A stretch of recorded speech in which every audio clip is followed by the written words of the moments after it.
The next thing that we want to look at is our electric field intensity. Electric field intensity or electric field strength is represented by E, and so note that this has an arrow over it, so it's a vector quantity. And so this is the force that a unit positive charge experiences when placed in an electric field.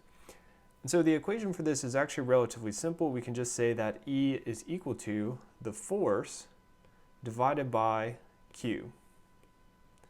And so dimensionally, we have a couple different ways that we can represent this. So again, equal sign with a little d means I'm talking about dimensional analysis. So of course, force is typically in newtons, charge is in coulombs, but more often we'll see our electric field given in units of volts per meter. And so you could go through analysis to verify that those two are equivalent.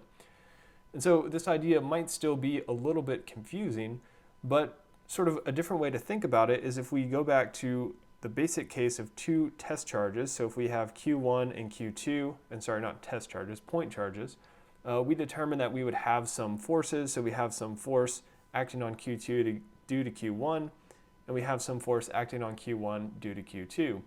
Well, let's say we no longer have this Q2, but at this point we still want some way to quantify the effects due to Q1.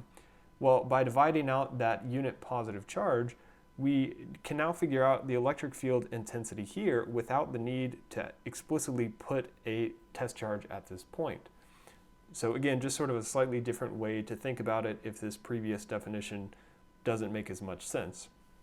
But again, ultimately, the use of this equation is fairly straightforward. We just divide the force by Q to get our electric field intensity.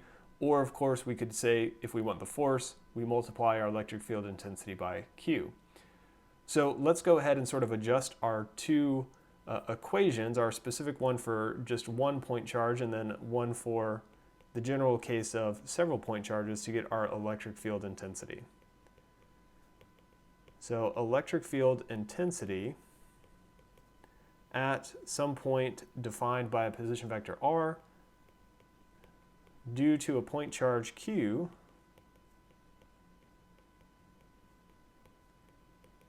at r prime is given by, so electric field intensity, so we essentially just divide out the Q. So now we have just the one charge in the numerator divided by 4 pi epsilon naught r squared in the unit vector in the direction of r.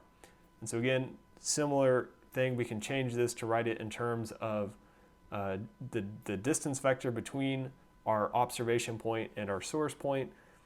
And so in that case, we get Q times the vector of r minus r prime divided by our 4 pi epsilon naught times the magnitude of that distance vector, which is r minus r prime cubed. So those are sort of the two forms of our equation if we're looking at electric field intensity due to one charged particle. Now we can also scale this up if we have multiple charged particles. So let's say for n point charges,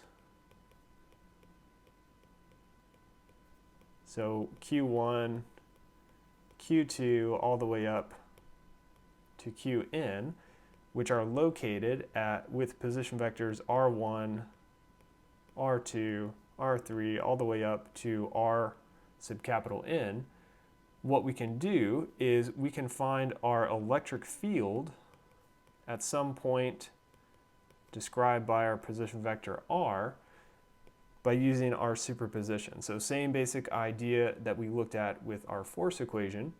So this is going to be our electric field is equal to 1 over 4 pi epsilon naught. And now we have a summation from k equals 1 to capital N, and here we're going to have Q sub k times the distance of these two between our between sort of our observation point where we want the electric field and our point charge of interest, divided by the distance between those 2 points, so magnitude of r minus r sub k cubed. And so you know we've sort of used this form here where we're defining it based on position vectors. Again, we could use the other form if that is more helpful depending on what we're given.